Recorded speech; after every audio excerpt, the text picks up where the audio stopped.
But practically speaking, not necessarily unfortunate, but practically, we are sometime in a different time and different places, different countries, and with the different circumstances, we have a tendency of separating these two movements.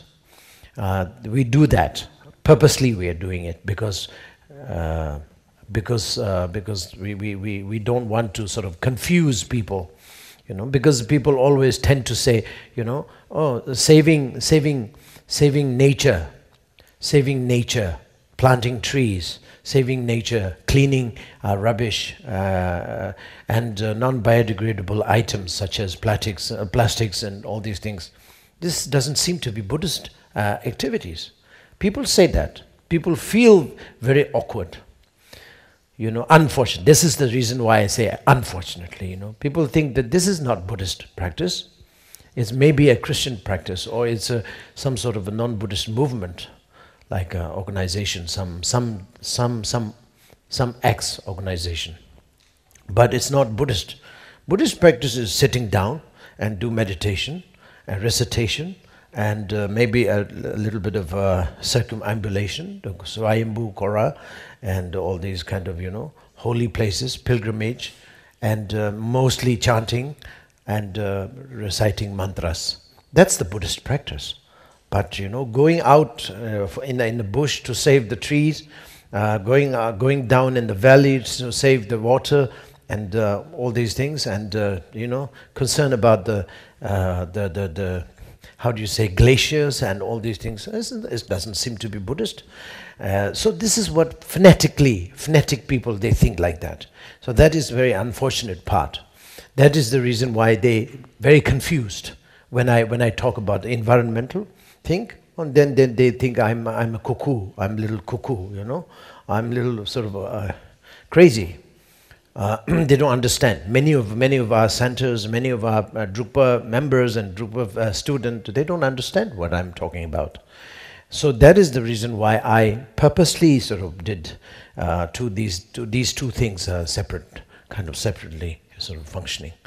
And but actual fact, what we have to understand, that this is because the nature is the one that we have to take care of, And also, when it comes to practice, when we talk about the Mahamudra, when we talk about the great perfection, the Dzogchen, when we talk about real, true practices, we are trying to nourish the nature. The ultimate nature is Mahamudra. Ultimate nature is great perfection.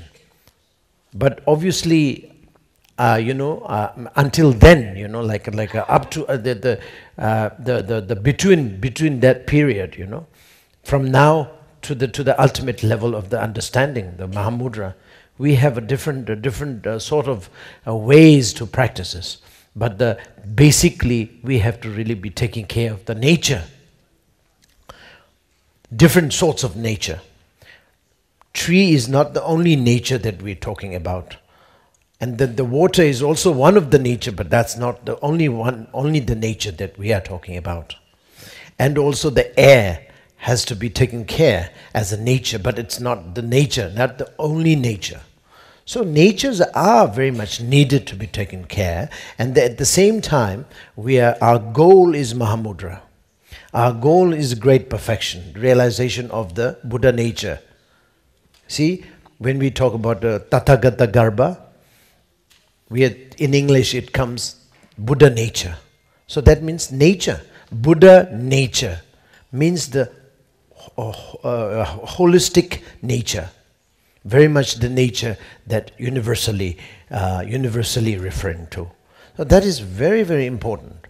So it is like from now on, we are talking about live to love, whether or not you believe it or you feel comfortable or not. We are talking about live to love. But of course, movement-wise and organization-wise, we are leaving it kind of separately. But at this, you guys, as a practitioner, you have to understand these two are very simultaneously has to be practiced.